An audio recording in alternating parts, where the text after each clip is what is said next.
This story is called The Teacher. Hello. I've just escaped death, and from what I can tell, I'm one of 3 to do so at this point in time. I have had to relive 1 year of my life in order to do so, thanks to the teacher. You see, I was dying. I had a tumor in my brain, and had been living in a hospital for the last 3 weeks. Doctors had discovered that it had gotten too large to surgically remove without killing me or having severe brain damage, so I accepted dying without operation. As I was lying there, I thought about how I was going to die, so I tried to make the best of the situation. I asked for a phone and tried to call my brother and parents over. I was going to make a will, even though I didn't have much. The nurse said that she got a busy signal for both my parents' number and my brother's.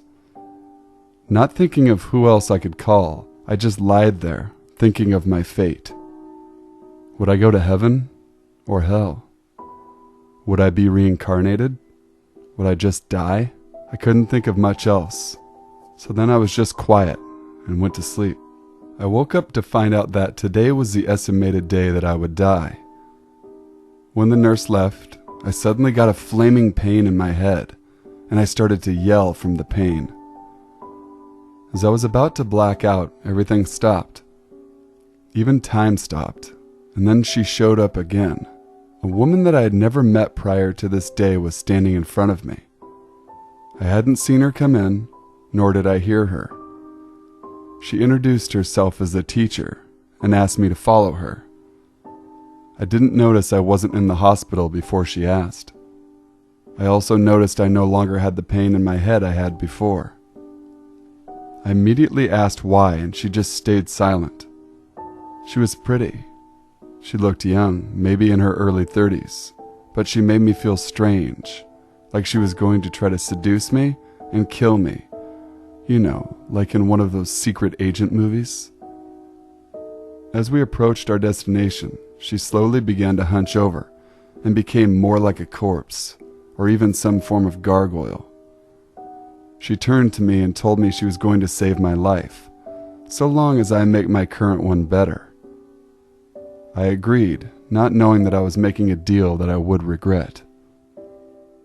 I suddenly woke up in my house exactly 1 year ago from today. I of course thought that I had some sort of nightmare, and that I had never had tumors, that I had never died.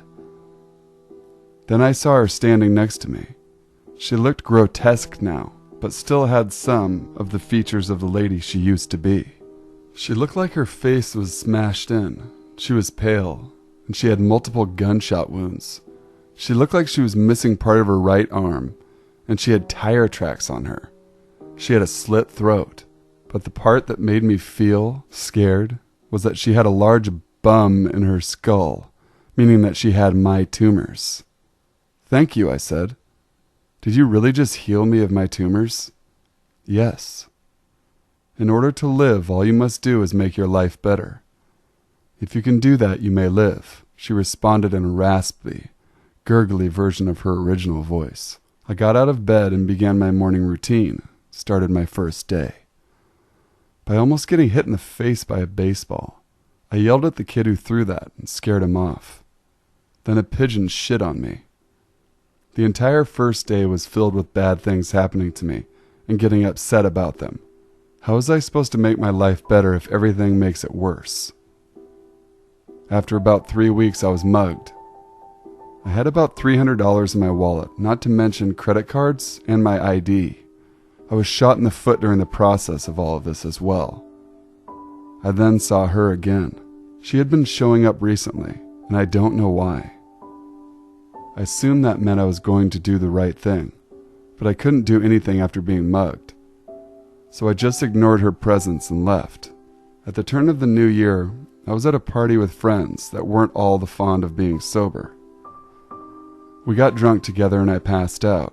When I came to, she was there, standing over me like a vulture, trying to find the best part to eat first. I asked why she was here, and she responded with, "Shape up, or I will kill you." She didn't come back for the next 3 months. I tried to make my life better, but bad things just kept happening. My pet fish died. The power went out for over a week, so I couldn't get any work done, nor could I watch my favorite TV shows, for that matter.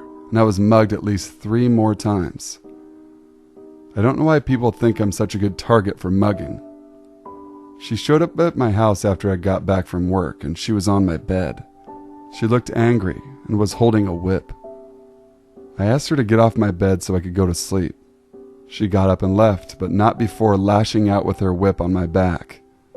I was knocked to the ground and was in immense pain. She wasn't seen again until August.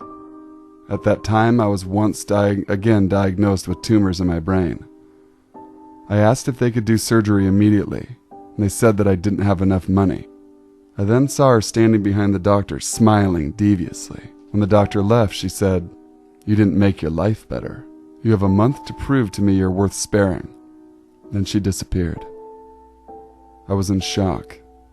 I was really going to die, and I realized that my life was filled with hatred, laziness, greed, and depression.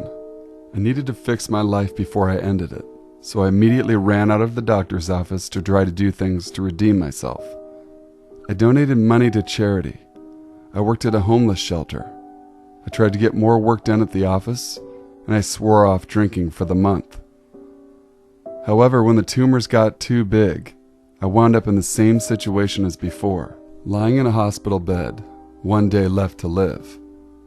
I once again felt the flaming pain in my head and started to black out once more, when she showed up once more. She asked if I felt like I had redeemed myself.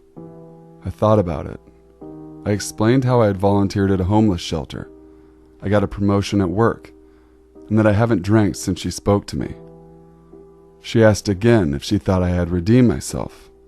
I realized that I hadn't. I had drank my last year to live away, yelled at people who were rude to me, and never really worked hard at anything.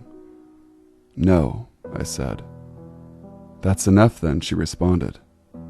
She left and then blacked out again.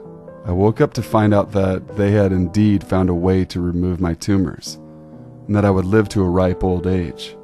I agreed to the surgery and was healed enough to leave the hospital 2 days later. As I was about to leave, I asked if I could call my family. The nurse looked sad suddenly. The nurse said, "Didn't you know? Your parents and brother died in a car crash trying to visit you. It was all over the news. She spared my life but killed the people I loved. As you read this, I may already be dead of depression-filled suicide. But who knows? Maybe my family could be shocked back to life or something. I don't know. I just hope the teacher will save them too."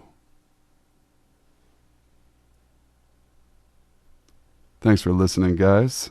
This is the Sinful Savant. Please make sure to blow up the like button, subscribe to the Sinful Society if you haven't already. Thanks for all the positive comments, guys, all the support. It makes the world go round. Keep your stories coming, guys, and if I haven't featured one of your stories in a video yet, don't worry, I will. I'm just trying to find the right time or the right theme to use all of them. So thanks again, guys. Stay sinful.